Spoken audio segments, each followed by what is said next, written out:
देशेमदेवहितं यदायुः स्वस्ति न इन्द्रो वृद्धश्रवाः स्वस्ति न पूर्वा विश्ववेदाः स्वस्ति नस्तार्क्ष्यो अरिष्टनेमिः स्वस्ति नो बृहस्पतिर्दधातु।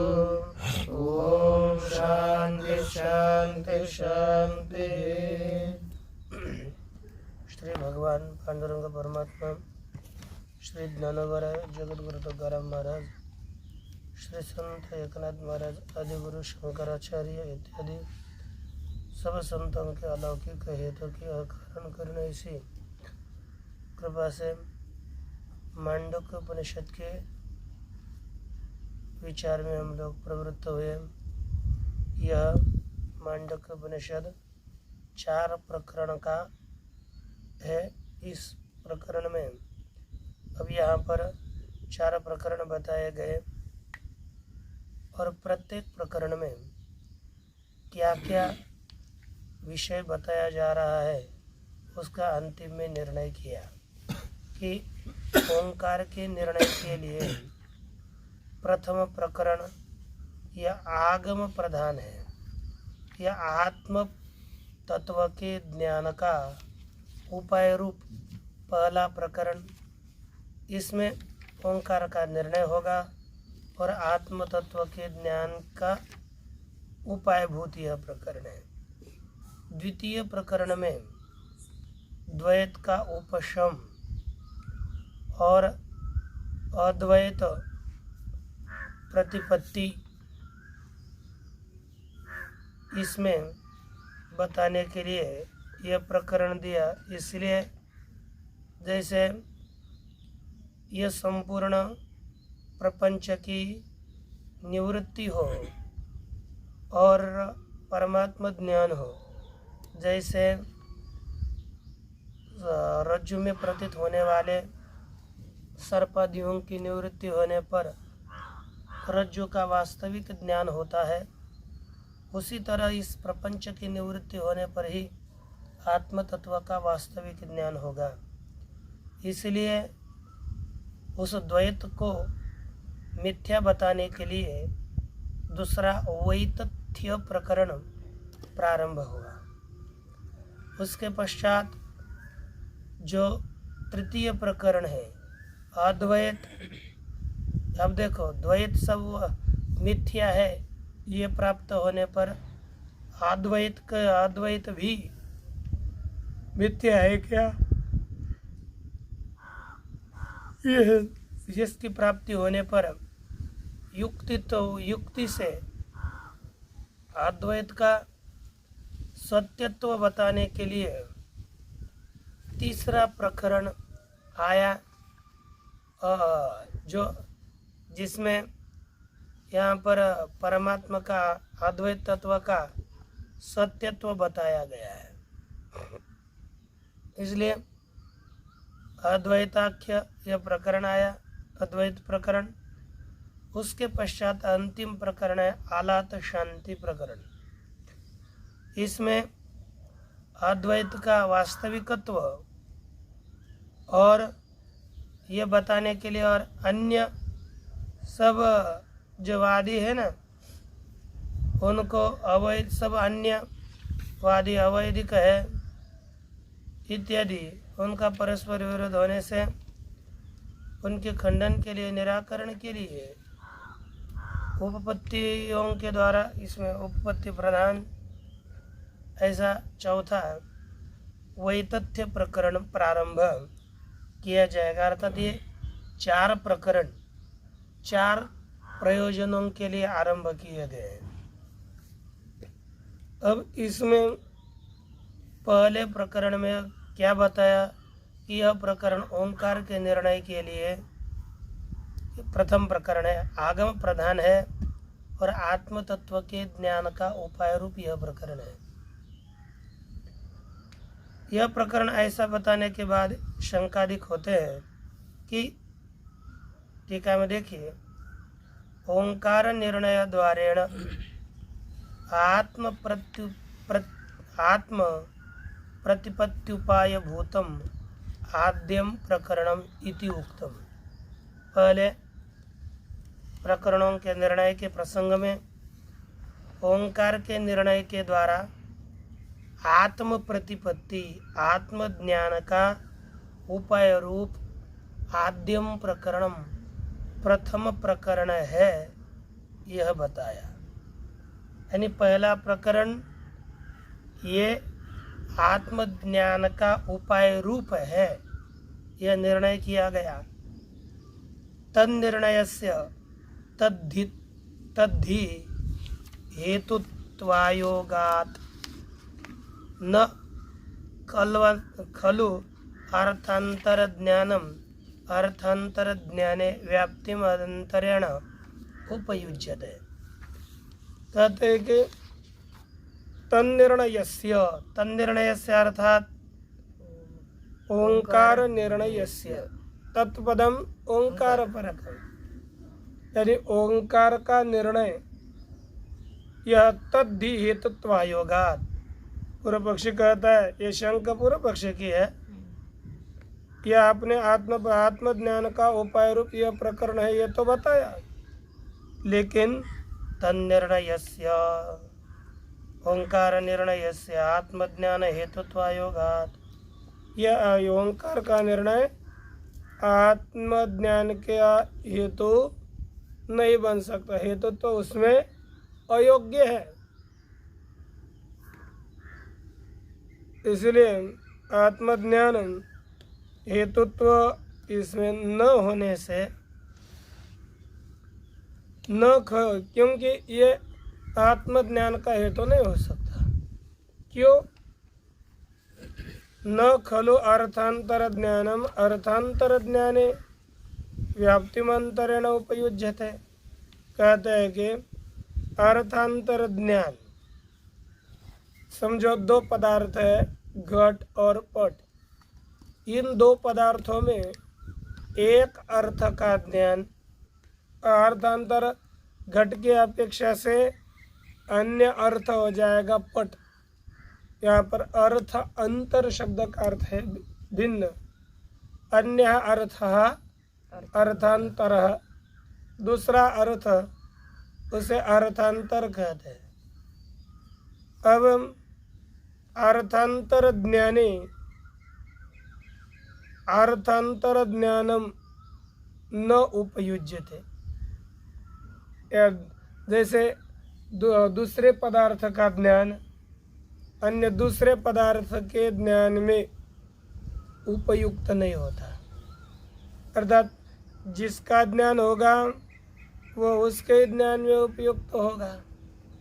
एक अन्य पदार्थ का ज्ञान अन्य पदार्थ के ज्ञान में व्याप्ति के बिना उपयोगी नहीं होता। समझो हमको करना है घट का ज्ञान, तो घट के ज्ञान में पट का ज्ञान उपयोगी नहीं होगा। हाँ, कभी भी यदि एक पदार्थ के ज्ञान से दूसरे पदार्थ का ज्ञान होता है वहाँ पर व्याप्ति होती है।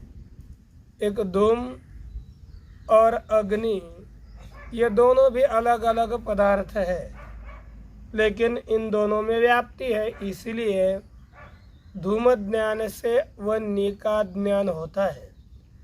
ये व्याप्ति से चलता है, लेकिन व्याप्ति के बिना एक पदार्थ का ज्ञान अन्य पदार्थ के ज्ञान में उपयुक्त नहीं होता।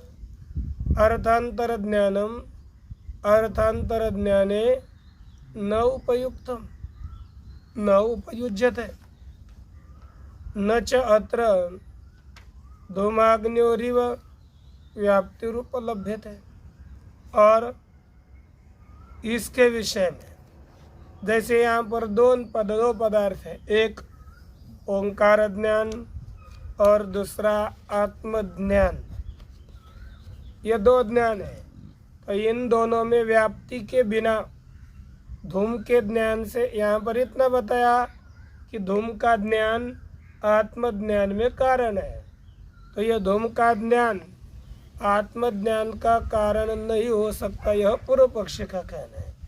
क्योंकि जहाँ पर व्याप्ति होती है वहाँ पर ही एक के ज्ञान से दूसरे का ज्ञान होता है, लेकिन धूम और होते हैं।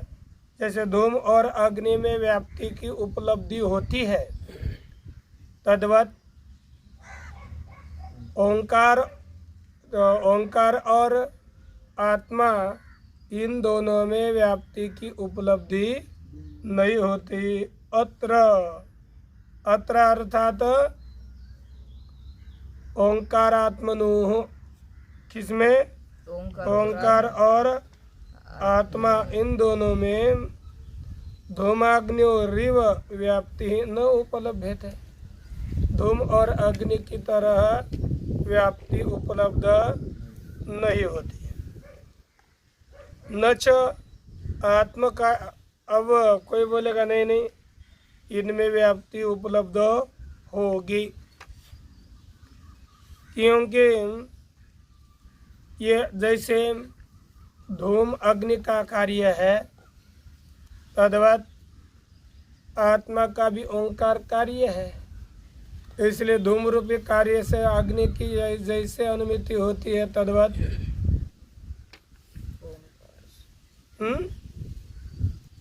यहाँ पर किसके ज्ञान से? ओंकार के ज्ञान से। ओंकार के ज्ञान से, क्योंकि ओंकार कार्य है तो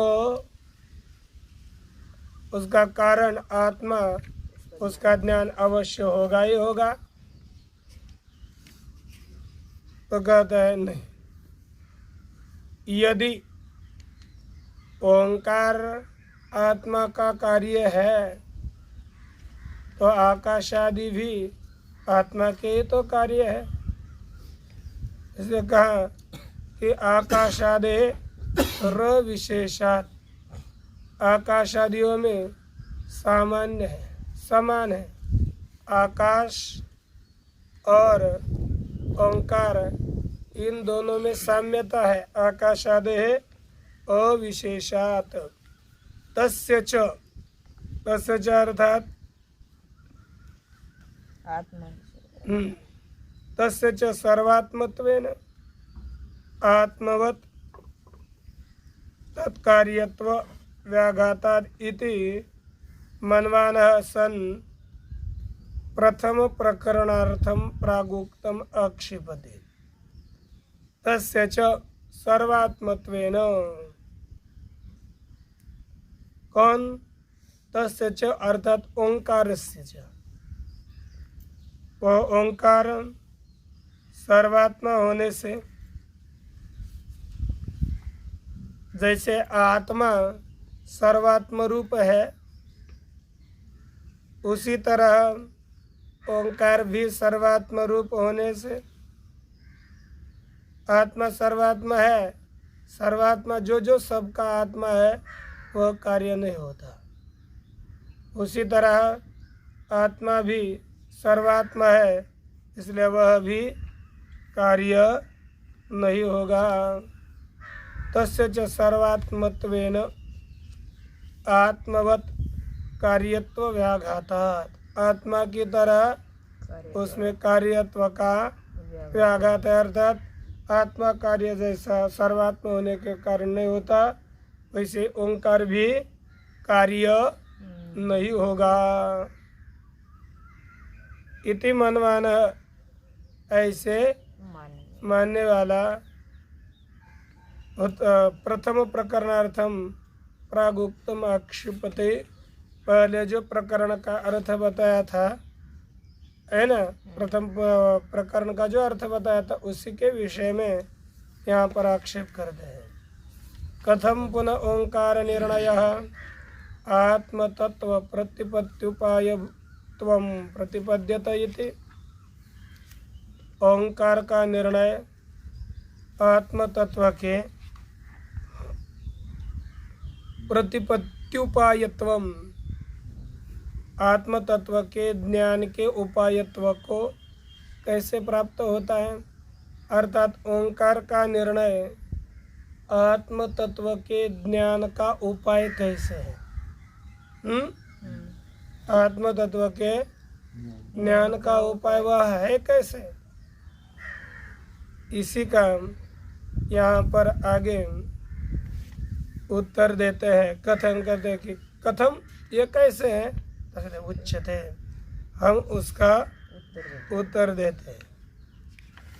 न, टीका में देखिए, न वयम अनुमानावष्टंभाद ओंकार निर्णयम आत्म प्रतिपत्त्युपायम उपगच्छाम। हम लोग अनुमानावष्टंभात, अनुमानावष्टंभ अर्थात अनुमान के आश्रय से ओंकार निर्णयम, ओंकार का निर्णय आत्म प्रतिपत्त्युपायम अभ्युपगच्छाम, या आत्मा के ज्ञान का उपाय हम नहीं मानते, अनुमान के कारण नहीं मान रहे। कहते अनुमानावष्टंभात अर्थात अनुमान के कारण, अनुमान से, अनुमान के आश्रय से ओंकार का ज्ञान, निर्णय, आत्मा ज्ञान का उपाय हम नहीं स्वीकार करते। एन व्याप्ति भाव दोषम अवहेत, जिसके कारण व्याप्ति अभाव रूपी दोष आए। इसमें व्याप्ति अभाव रूपी दोष तब आएगा जब हम व्याप्ति के कारण वह आत्मा के ज्ञान का उपाय मानेंगे व्याप्ति से। किंतु फिर कैसे मानते हो ओंकार का निर्णय आत्मज्ञान का हेतु है? का किंतु श्रुति प्रामाण्यात तन्निर्णय तद्धि हेतु रीति परिहरति। श्रुति प्रामाण्य से तन्निर्णय अर्थात ओंकार का निर्णय, तद्धि हेतु अर्थात आत्मज्ञान का हेतु है, इस तरह से परिहार करते हैं। श्रुति प्रामाण्य से ओंकार का निर्णय आत्मज्ञान का हेतु है, इस तरह से उसका परिहार करते कहते उच्चते। यह ओंकार ज्ञान आत्मज्ञान का कैसे हेतु है? यहाँ पर आगे प्रमाण दिया ओम इति एतत्, क्या कि नहीं? ओम इत्येतत्, यह जो मंत्र है कठोपनिषद में एक मंत्र दिए गए कि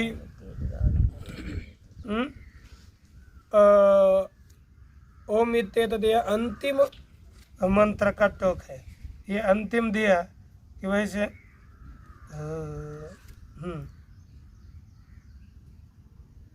इसमें कौन सा? यद पदमामनन्ति तपाग्निश सर्वाणि च यद वदन्ति, यदक्षरम वेदो विदो वदन्ति, जैसे श्रीमद् भगवद गीता में दिया सर्वे वेदा यद पदमामनन्ति तपाग्निश सर्वाणि च यद वदन्ति यदिच्छन्तो ब्रह्मचर्यं चरन्ति तत्ते प्रदम संग्रहण ब्रवीम्योमित्येतत्। अब यहाँ पर ओम इति एतत्, ये पद मैं आपको बताऊंगा क्योंकि एक मंत्र दिया, इससे क्या बताना चाहते देखो। ठीक है, तत्र मृत्युनां नाचिकेत संप्रति ओम इति एतद् इत्यनेन वाक्येन ब्रह्मत्वेन ओम इति एतद् उपदिष्टम। कहते तत्र अर्थात कठोपनिषदि अस्मिन् मंत्रे, इस मंत्र में मृत्युना, मृत्यु ने नाचिकेत संप्रति, नचिकेता के प्रति ओम इत्येतद्, इस वाक्य के द्वारा ब्रह्मत्वेन, ब्रह्म रूप से ओंकार का उपदेश किया गया। ओंकार ब्रह्म रूप है ऐसा माना। समाहितेन ओंकार उच्चारणे यत् चैतन्यं स्फुरति तद ओंकार सामीप्याद एवं शाखा चंद्र न्यायेन ओंकार शब्देन लक्ष्यते। समाहितेन, समाहितेन अर्थात एकाग्र, एकाग्र पुरुष के द्वारा समाहित अंतकरण से ओंकार उच्चारण है। ओंकार का उच्चारण करने पर यत चैतन्यम स्फुरति, जो चैतन्य स्फुरित होता है, तद ओंकार सामीप्याद एवं, वह चैतन्य किसके कारण स्फुरित होता है? ओंकार के कारण। तो ओंकार के सामीप्य से ही वह स्फुरित होता है, उसका ज्ञान होता है। जैसे उदाहरण दे रहे हैं, शाखा चंद्र न्यायन, एक शाखा चंद्र न्याय है। इसका कथन करते हैं 6 नंबर टिप्पणी देखिए। यथा शाखायाम चंद्र, कोई अपने को एखादी आकाशगत चंद्र का ज्ञान करवाना है। उस चंद्र का ज्ञान करवाते समय वह सीधा दिखता नहीं है, इसलिए वो बोलते ये पेड़ दिख रहा है, वहाँ दिख रहा है।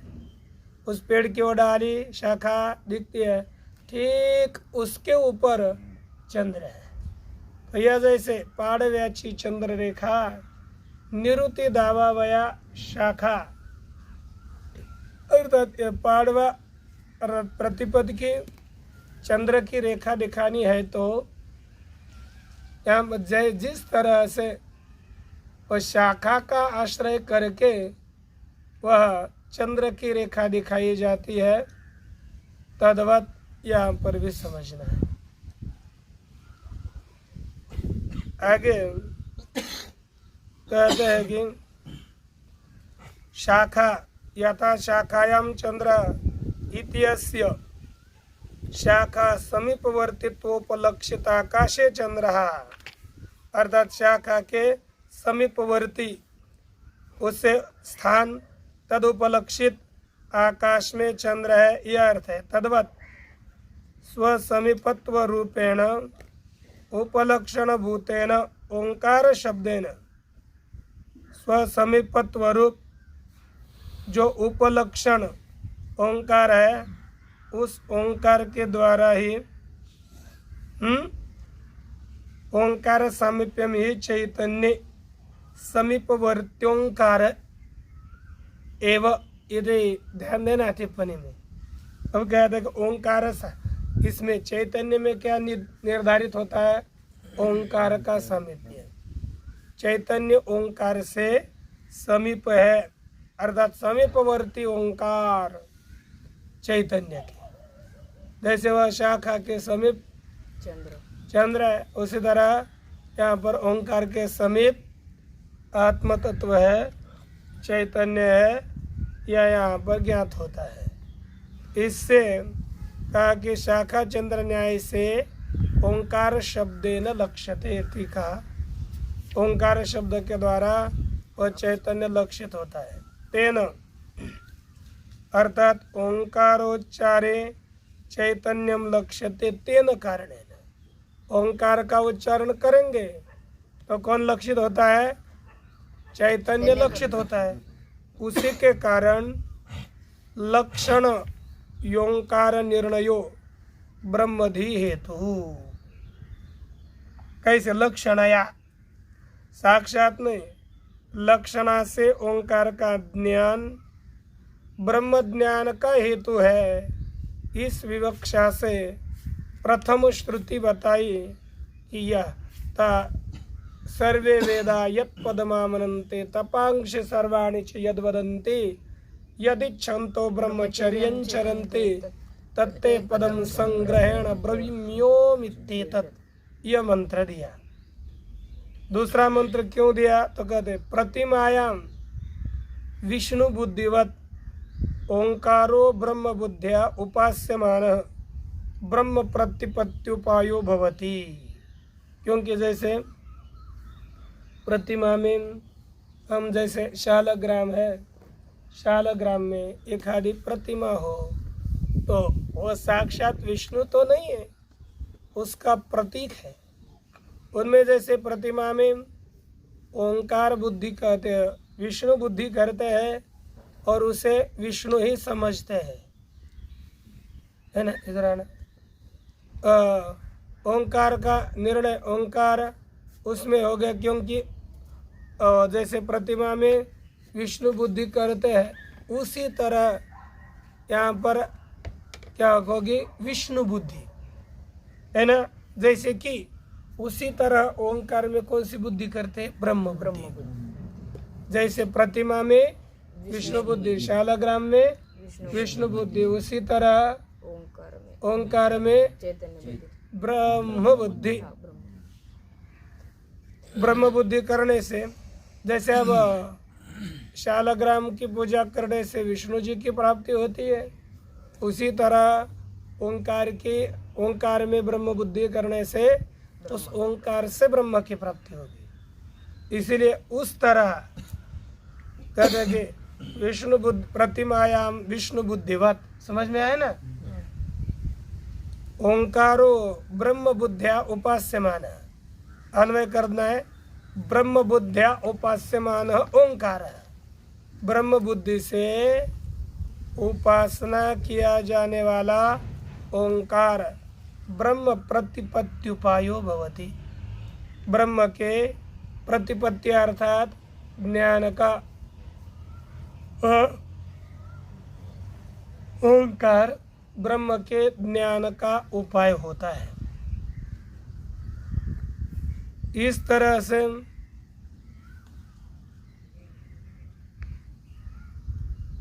इति अभिप्रेत्य वाक्यांतरम पठति, इस अभिप्राय से अन्य वाक्य का पठन करते, एतद आलम्बनम श्रेष्ठम एतद आलम्बनम परम एतद आलम्बनम ज्ञात्वा ब्रह्मलोके महीयते। यह मंत्र दिया क्योंकि यही आलम्बन श्रेष्ठ है। आलम्बन अर्थात प्रतीक आश्रय है, यह बताया। किंच अयम ओंकारो, और दूसरा आगे मंत्र दिया है, किंच अयम ओंकारो यदा परापर ब्रह्म दृष्टया उपास्यते, जब यह ओंकार पर ब्रह्म और अपर ब्रह्म रूप से इस ओंकार की उपासना की जाती है, ओंकार उपास्य होता है, तब यह ओंकार जब परापर ब्रह्म रूप से उपास्य है, तब क्या फल मिलता है? कहते हैं यही दोनों भी, यदि हम ओंकार की परब्रह्म रूप से उपासना करेंगे तो पर की प्राप्ति, और अपर की उपासना करेंगे तो अपर की प्राप्ति। तथा तज्ज्ञानोपायताम उपारोहति इति, वह ज्ञान उपायता को प्राप्त होता है, उपायता में आरूढ़ होता है, यह मानकर पुनः श्रुति प्रदर्शित की गई। आपने कल पढ़ा भी होगा, तस्मै स होवाच एतद् वै सत्य काम परम चा परम ब्रह्म यदोंकार तस्माद् विद्वान एतेनैवायतनेन एकतरम अन्वेति।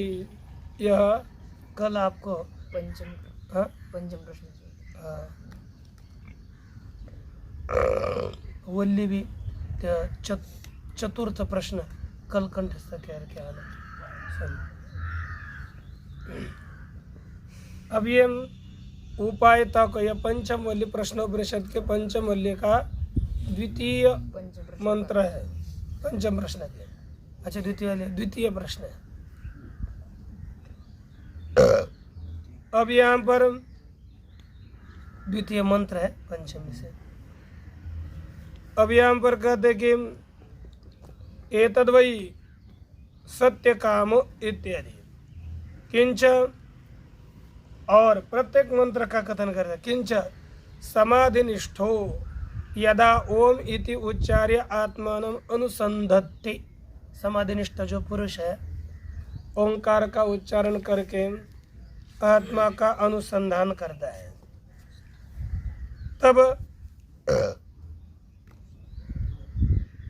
तदा स्थूलम आकारम उकारे सूक्ष्मे तम च कारणे, स्थूल आकार को ओकार में, ये क्योंकि वह स्थूल है, आकार ओकार मकार ऐसे तीन है ओंकार में, तो तीन मात्राएं हैं। तो पहली जो स्थूल, सबसे स्थूल आकार, उसके अपेक्षा से सूक्ष्म उकार, और उससे अपेक्षा से कारण मकार। तो यहाँ में स्थूल जो उकार है आकार है उसका उकार सूक्ष्म में लय करके, उसका सूक्ष्म रूपी उकार का भी उसका कारण रो मकार है उसमें लय करके, और जो मकार है उसका भी कार्य कारणातीत जो प्रत्यगात्मा है आत्म तत्व उनमें उपसंहार करके तन्निष्ठ हो जाता है। ओंकार आत्मनिष्ठ हो जाता है। इति अनेन प्रकारेण, इस प्रकार से भी ओंकार में आत्म प्रतिपत्त्युपायता इति, ओंकार में भी आत्मज्ञान उपायता है। इस तरह से विधांतरेण प्रकार अन्य प्रकार से इसका कथन कर दे। ओम इत्यात्मानं प्रयुञ्जीत, ओम इति आत्मानं प्रयुजित, कम यहाँ पर ओम इस पद से आत्मा की क्या की जाए, योजना की जाए, अंतकरण की योजना की जाए। तो इसके विषय में यह बताया। किंच ओम इति ब्रह्म, आगे मंत्र है उसका तात्पर्य कहते हैं किंच योयम स्थानु स पुमान इतिवद यदेतत् ओम इत्युच्यते तद् ब्रह्म इति बाधायां सामानाधिकरण्येन समाहितो ब्रह्म बोध्यते।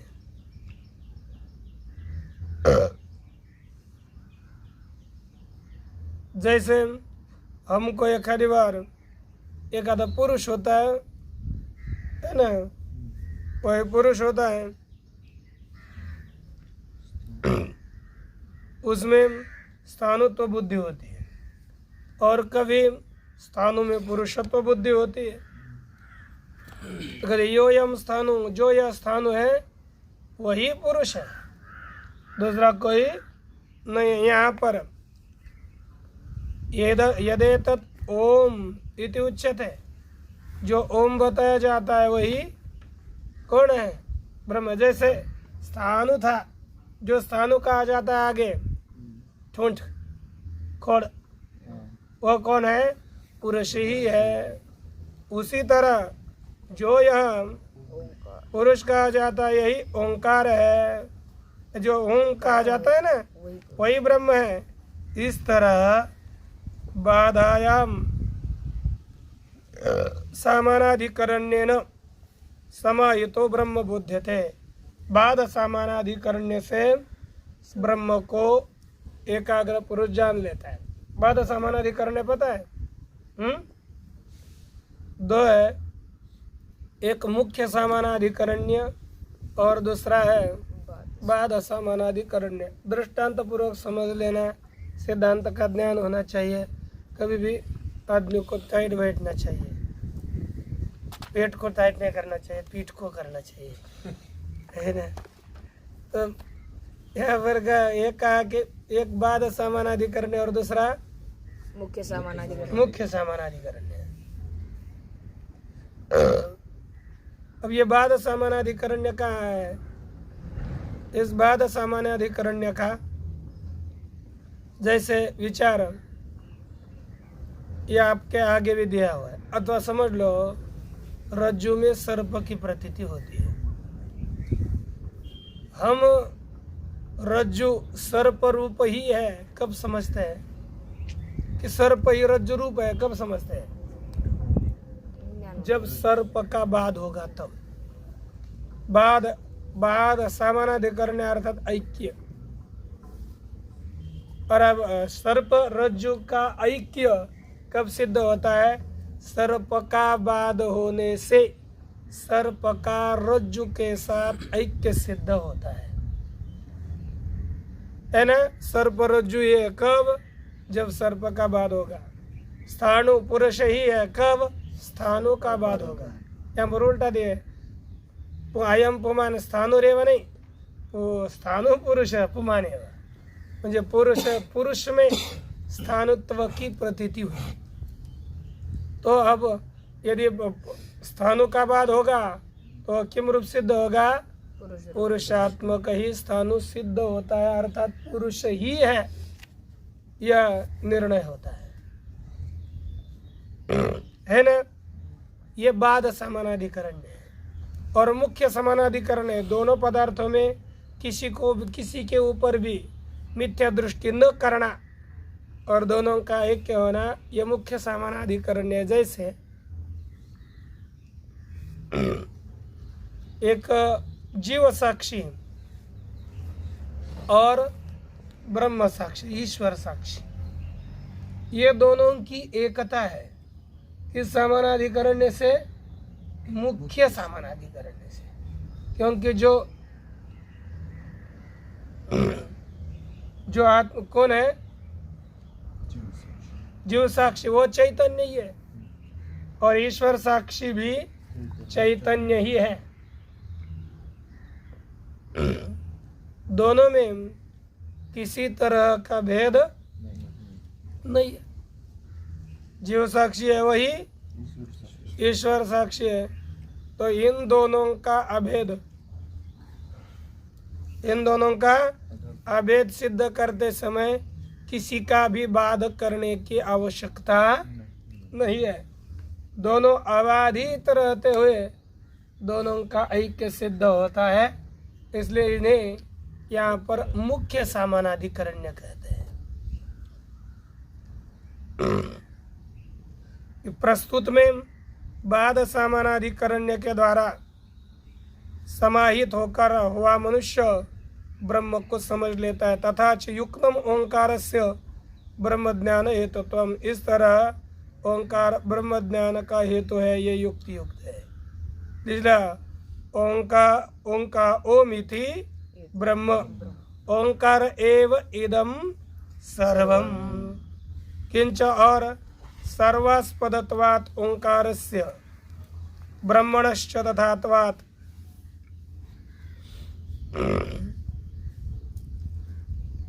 एकलक्षणत्वात् अन्यत्वात् सिद्धेः ओंकार प्रतिपत्तिर ब्रह्म प्रतिपत्तिरेव।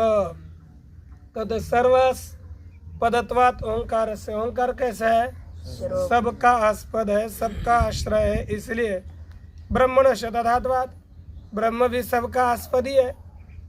इसलिए यहाँ पर अन्यत्वा सिद्धे है, अन्य दूसरे पदार्थ के सिद्धि न होने से ओंकार का ज्ञान अर्थात ब्रह्म का ही ज्ञान है। क्योंकि सबका आश्रय जैसे ओंकार सबका आश्रय है, वैसे ब्रह्म ही है, अर्थात सबका आश्रय ओंकार सिद्ध होता है तो और ब्रह्म ही सबका आश्रय है।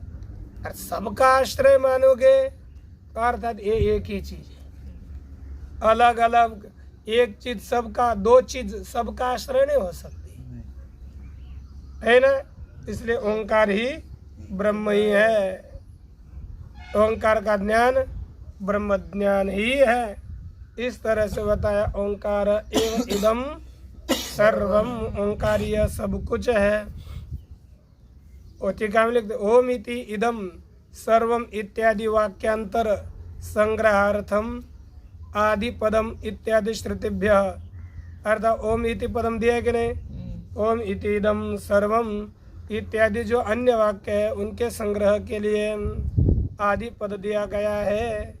इत्यादि श्रुतिभ्य ब्रह्म प्रत्युपत्युपायत्वम ओंकार से प्रमितम, इत्यादि सभी श्रुतियों से ये ओंकार ब्रह्म ज्ञान का कारण है, यह ज्ञात हुआ।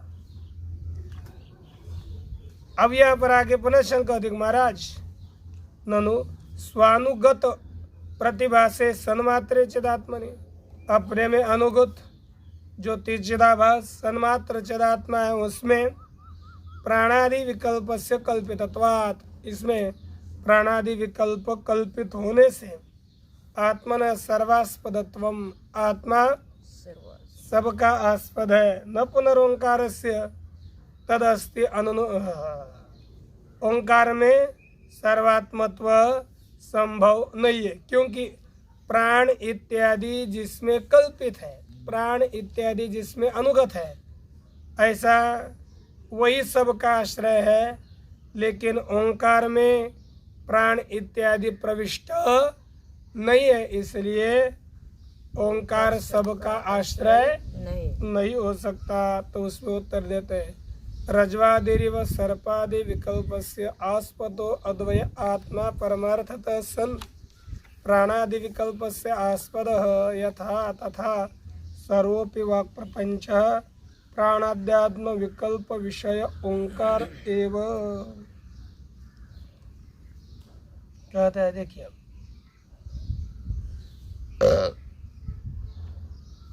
यथा रज्जु विकल्पस्य आस्पदः,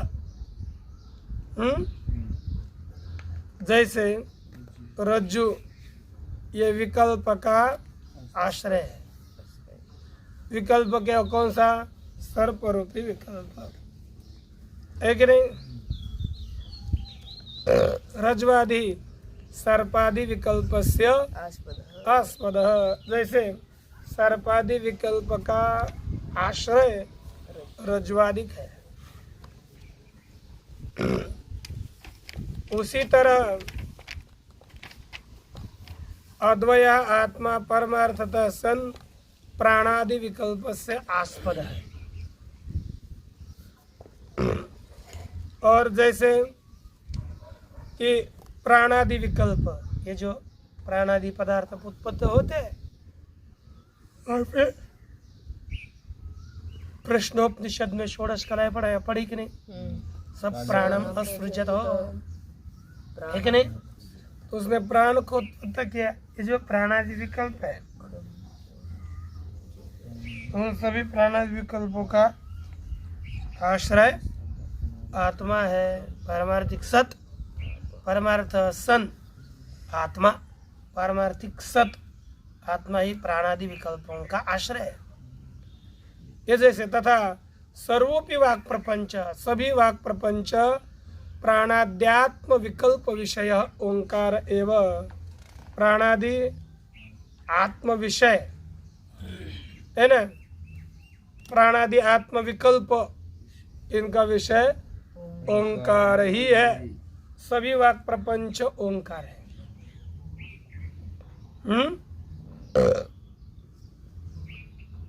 अर्थात सब कुछ वाणी यह ओंकार रूप ही है, यह बताया गया। ठीक है, देखिए यथा रज्जु शुक्ति इत्यादि अधिष्ठान विशेष।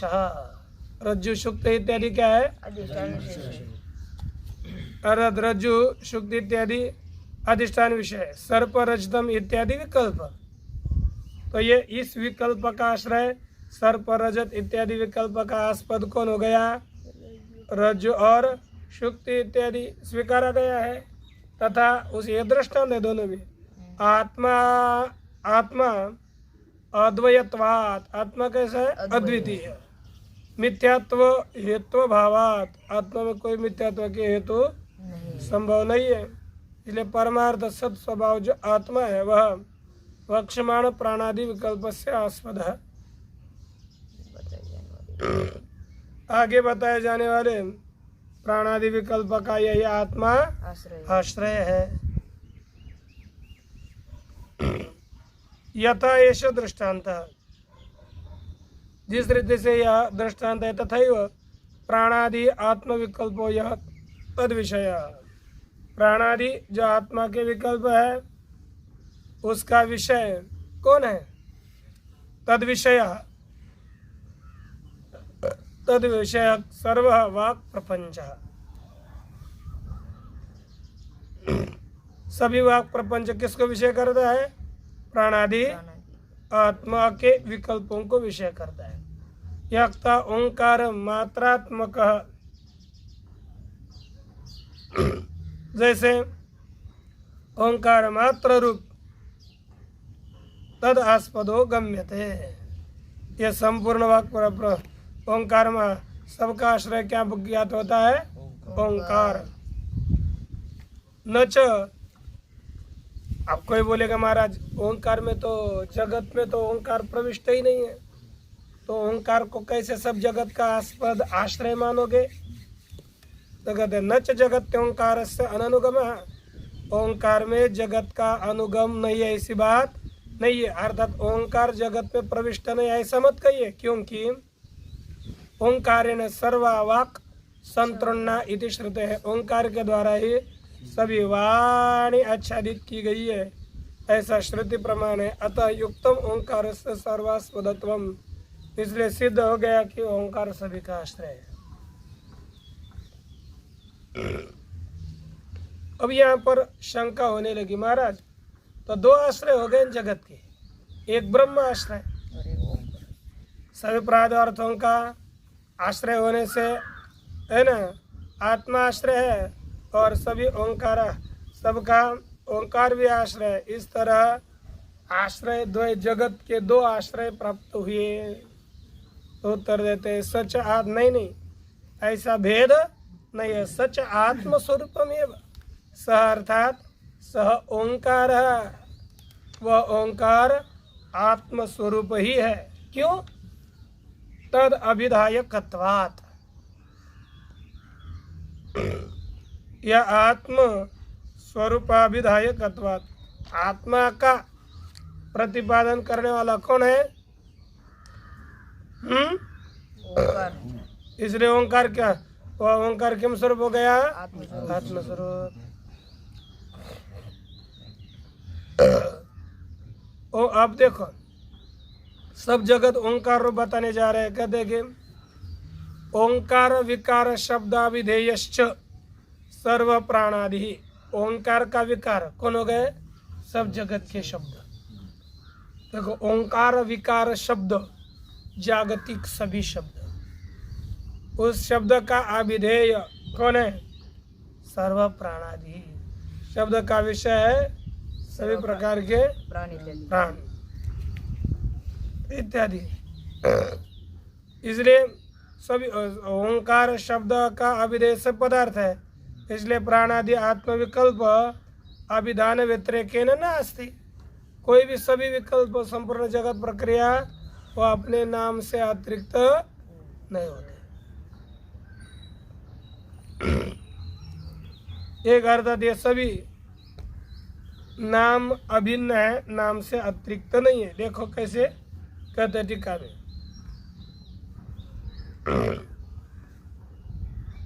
तदविधायकत्वाद बताया था ना, तदविधायकत्वाद, तो उसमें कहते हैं अरे आत्मा विधायकत्वाद, आत्मा का कथन करने वाला ओंकार है, इसलिए ओंकार आत्मरूपी है बताया। तो कहते अरे आत्मवाचकत्वेपि नास्ति ओंकार से आत्ममात्रत्वम, ओंकार आत्मा का वाचक होने पर भी ओंकार आत्मा का प्रतिपादक केवल आत्मरूप नहीं है। क्यों? क्योंकि तद्वाचक से तन्मात्रम इति व्याप्त भावात्, जैसे घट का वाचक कौन है? घटवाचक से, घट का वाचक घटपद, वो घटपद घट रूप है क्या? तद्वाचकस्य अर्थात घटवाचकस्य घट रूपत्वाभावात्, घट रूपत्व न होने से प्राणादि आत्मविकल्पस्य अभिधान व्यतिरेक दर्शनात्, जो प्राणादि आत्मा के विकल्प है वह अभिधान अतिरिक्त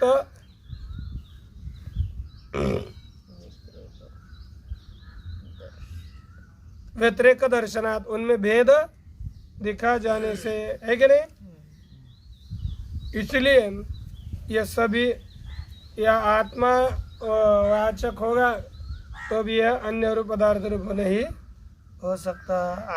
कोई भी शब्द वाचक है ना, वो पदार्थ रूप नहीं होता। अब तस्य विकार सर्वभाग विशेष लिखा ना, ओंकार विकार सभी वाणी विशेष, आकारो सर्वभाग ईश्वर श्रुत है, आकार ही सब वाणी रूप है, इसलिए उसका ओंकार रूपत्व बताया। आगे देखेंगे पुनः, कहते वाचारंभनम विकारो नाम ध्येयम, वाचा के द्वारा आरंभ किया होने वाला विकार यह नाम मात्र है। तस्य इदम वाचा तंत्या नाम भीर दाम भी सर्वम सितम, तस्य इदम वाचा, तस्य अर्थात तदस्य न, तदस्य प्राणस्य, तदिदम विकार जातम तदार्थात विकार समुदाय। अस्य ब्रह्मण, इस ब्रह्म का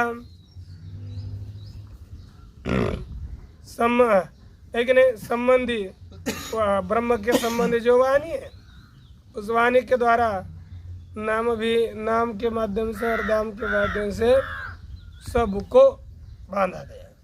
सर्वम इदम नामन इत्यादि श्रुतिभ्य, सर्वम ही इदम नामन, यह सब कुछ नाम ही है, इत्यादि श्रुतियों से यह सभी कुछ नाम रूप है, यह सिद्ध किया। इसलिए आगे का मंत्र बताते हैं। हरि ओम। हरि ओम।